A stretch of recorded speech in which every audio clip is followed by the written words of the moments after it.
क्या Dhanbad railway station की parking में सब कुछ नियमों के मुताबिक चल रहा है या फिर शिकायतों के बावजूद जिम्मेदार आंखें मूंदे बैठे हैं? यही सवाल अब झारखंड ई रिक्शा टोटो संघ ने उठाया।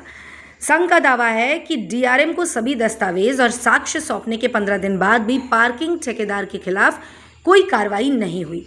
ऐसे में अब रेलवे प्रशासन की कार्य प्रणाली पर भी सवाल खड़े होने लगे हैं। शुक्रवार को आयोजित प्रेस वार्ता में संघ के संरक्षक वैभव सिन्हा ने बताया कि 2 जुलाई 2026 को डीआरएम की अध्यक्षता में हुई बैठक में रेलवे अधिकारियों ने पार्किंग में हो रही कथित अनियमितताओं के सभी साक्ष्य उपलब्ध कराने को कहा था।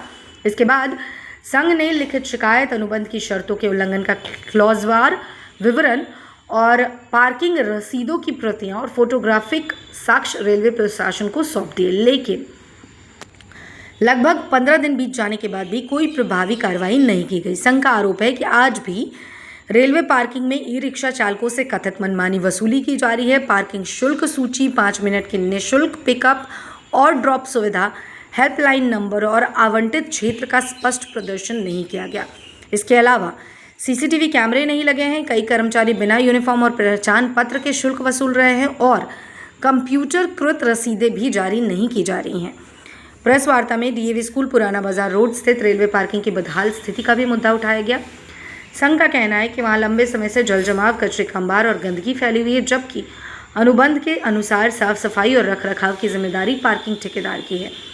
संघ ने यह भी आरोप लगाया कि इसी पार्किंग क्षेत्र में प्रतिदिन सब्जी विक्रेताओं से धन वसूला जा रहा है और रेलवे की जमीन पर अनाधिकृत बाजार संचालित होने दिया जा रहा है।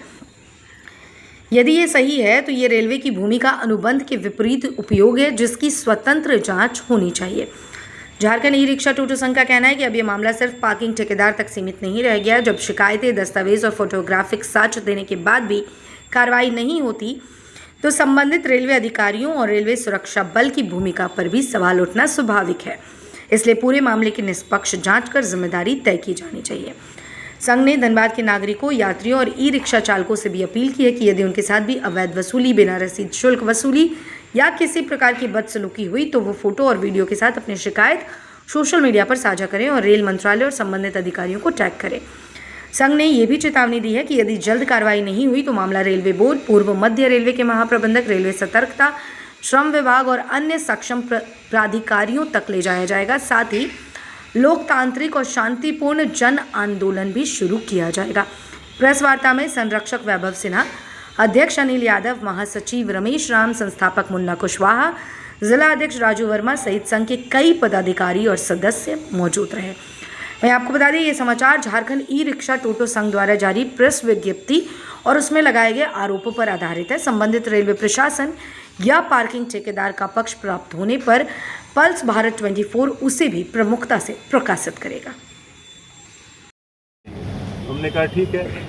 अमूमन ये होता है कि जिस पर आरोप लगाया जाता है उसे बताना होता है कि वह सही हो, गलत हो, उसे अपनी सफाई देनी होती है। लेकिन कहा गया कि हमें सबूत देने को, हमने कहा ठीक है, वो भी हम देते हैं। वार्ता के उपरांत हमें लगभग 18 पन्ने का वर्क ऑर्डर दे दिया गया। अंग्रेजी में लिखा हुआ वर्क ऑर्डर 18 पन्ने का।